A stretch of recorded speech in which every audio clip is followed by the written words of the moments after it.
Hey guys, this is Anali and I am back with a new tutorial. This tutorial we will be discussing how to calculate the reaction at the support for the beam which is loaded under the different types of the loading. So guys, before that, if you haven't yet subscribed to my channel, to subscribe my channel and click on the bell icon to get the notification about the newly uploaded videos. The problem is mentioned here. There are two supports at a point A and a point B. One is the hinge support and one is the roller support. For solving this type of the problem, the first step should be to determine the reactions at the support. Means how many reactions are present at the support. We know that for hinge support there are two reactions. So first let us plot it. One is the vertical reaction and another one is the horizontal reaction. Now we don't know the direction in which these reactions are acting. Means it is either along the positive x-axis or along negative x-axis. Similarly for this vertical, we don't know whether it is along positive y direction or negative y direction. So we are assuming that the horizontal reaction at a point A, that is RAH, is acting along positive x-axis, and the vertical reaction at a point A, that is RAV, is acting in the positive y direction. For the roller support, there is only one reaction which is normal to the surface of the beam. So let us plot it. Similarly here also we don't know the direction, so we are assuming to be along the positive y axis. Okay. Now next step is to convert the different types of the loading present on the surface of the beam, which is acting on the surface of the beam, into their equivalent point load. This is a uniformly distributed load which is acting in the span of 2 meters. So equivalent point load would be equal to span into intensity of the uniformly distributed load that we have discussed in the previous tutorial. So the intensity of the point load would be equal to 4 kilonewton per meter into 2, which is equals to 8 kilonewton. Or one can simply understand that for per meter length the intensity is 4 kilonewton. For 2 meter length the intensity would be equals to 4 into 2, that is 8 kilonewton. This 8 kilonewton equivalent point load would be acting in the center of the span in which this UDL is acting. So first let us name the beginning and the end points of the UDL and the different points. This point is B, therefore C, D, and this point is E. So in the center of the span in which the UDL is acting, means at a distance of 1 meter from the point C, and similarly for the 1 meter from the point D, which is the center of the span of this point of the CD. The intensity is equal to 8 kilonewton. Now this is neither uniformly distributed load nor uniformly varying load. We can understand the uniformly varying load by simply in this manner. Okay, and the uniformly distributed load is like this, UDL, and this is UVL. Okay, so one can see that this is a kind of the trapezium, so we can split into the two. One is a triangle and one is a rectangle, so that the lower part will become the uniformly distributed load and the upper part will become the uniformly varying load. So we are first plotting the horizontal line.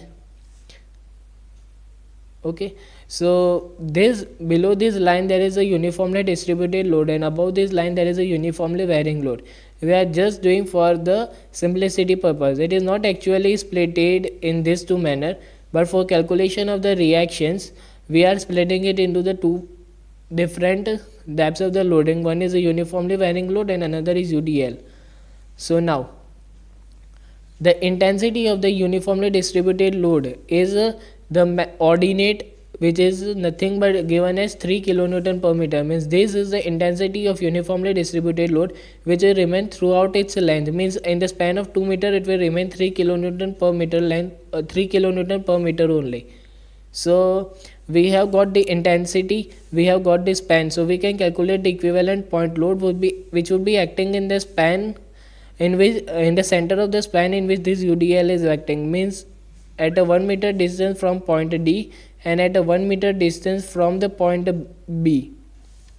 Okay, then the intensity would be equal to, since the intensity is found to be 3 kilonewton per meter, multiply by span, that is 3 into 2, which is equals to 6 kilonewton. So this is the equivalent point load. Now the remaining is uniformly varying load. For the uniformly varying load, we know that the equivalent point load would be acting at a distance of 1 by 3 from the bigger end. From this end it would be acting at a distance of 1 by 3, and from this end it would be acting at a distance of 2 base by 3. So the equivalent point load would be nothing but the area under this load diagram, that is area under this right angle triangle, which would be given by half into base, that is 2 meter, into height. So we don't know this much height, as we know that the intensity would remain the same, that means 3 kilonewton per intensity here, same intensity will be present here also. So for calculating this height we would be subtracting 9 minus 3, therefore this would be given by 9 minus 3, which is equals to 6 kilonewton per meter. So we have obtained the intensity of this much height only. We know that this much, for this much height it is given as 3 kilonewton per meter. For this much height we will have calculated by subtracting 3 kilonewton per meter from 9 kilonewton per meter intensity. So the intensity would be equal to 6, cancelling out we are getting 6 kilonewton only. This equivalent point load is acting at a distance of base by 3 from the bigger end, that is base is 2 meter, therefore it will be acting at a distance of 2 by 3 meter length, and from this end it would be acting at a distance of 2b by 3, that is 2 into 2 by 3, that is 4 by 3 meter from b end. From this end it would be acting at a distance of 4 by 3 meter. So now we have successfully converted the different types of the loading, that is UDL, UVL or any other type of the loading, into their equivalent point load. Now I will be simply applying the conditions of equilibrium for determining the reaction at the support. For determining the reactions we will be simply first taking the equilibrium condition, that summation of moment above the reference point equals to 0. As I told earlier that the reference point should be taken either at the support points, means either from the point A or from the point B. But at point A there are two reactions, horizontal and the vertical, so we are taking the reference point as point A. The sign convention will be clockwise as positive and counterclockwise as negative. This condition we are using first so that there is only one unknown, that is RB. Since the line of the action of the force of the RAV and RAH passes through point A, it would be, the moment would be equal to 0 only. Now we have to calculate the moment of all these forces, this equivalent point load which we have calculated about the point A. So the moment is nothing but the force in the perpendicular distance. For this 8 kilonewton force, the perpendicular distance is 2 meter, therefore the moment intensity would be given by 8 into 2. We don't know the direction. For knowing the direction we have to put the thumb at a reference point, put the finger at which the load is acting, apply the force in the direction of the load. So we are getting in the clockwise direction, so it is found to be positive. Similarly for the force 6 kilonewton, which is obtained from this uniformly varying load, it is acting at a distance of 2 plus 1 3, 3 plus 2 by 3 distance, and the intensity is 6 kilonewton, therefore the magnitude of the moment would be 6 into 3 plus 2 by 3 meter. For this force also, by putting the thumb at a point, reference point, keeping the finger at which the force is acting and applying the force in the same direction of the load, we are getting in the clockwise manner, so it will be found to be again positive. For the force 6 kilonewton which we have obtained from the uniformly distributed load would be again positive, as it is in the downward direction. We can verify by putting the thumb at the reference point, finger at this point, and applying the load in the same direction. So the intensity would be equal to 6 into perpendicular distance, that is 2 plus 1 3 and 3 plus 1 4, and this reaction RB, not named it, this is RB.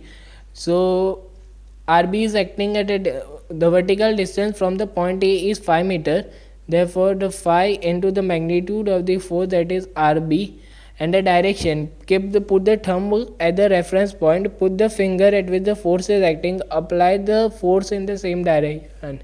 We are getting in the counterclockwise manner, so it will be negative, and moment is present, that is 6 kilonewton per meter. Intensity is already given, so we don't need to multiply with the perpendicular distance. It is again in the counterclockwise direction, so -6, which is equals to 0. There is only one unknown, that is Rb. Solving this equation, we would get Rb equals to 11.2 kilonewton. So the reaction at the point B, that is for the roller support, we have determined that it is 11.2 kilonewton. The answer is positive, which means that the reaction would be acting along the positive y direction, as our assumption is found to be correct.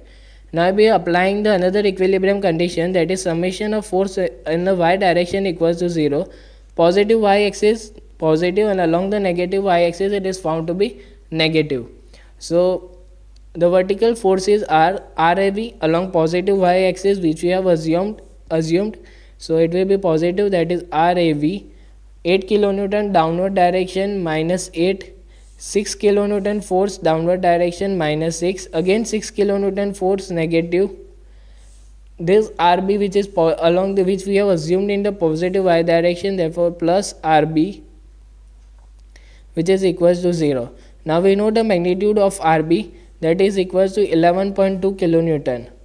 So keeping this value of Rb, would be getting the magnitude of Rav, which would be equals to 8.8 kilonewton. And summation of force above the x along the x direction equals to 0. Positive x-axis positive, negative x-axis is found to be negative. So there is only one force, that is RAH, which would be at equals to 0. That means that there is no horizontal component at point A, only the two vertical components are acting, that is RAV and RB, whose magnitude we have determined. The magnitude of RB we have determined as 11.2 kilonewton, and the RAV magnitude we have determined, that is 8.8 kilonewton, which is also positive, therefore it is along the positive y axis only. This RB is also positive y axis. The magnitude of RAH is equals to 0. This means this horizontal component is not acting at a point A. So guys, that's all regarding solving the problem regarding the reactions. In the next tutorial, we will be solving the problem regarding the Varignone's principle. So guys, thank you for watching this video.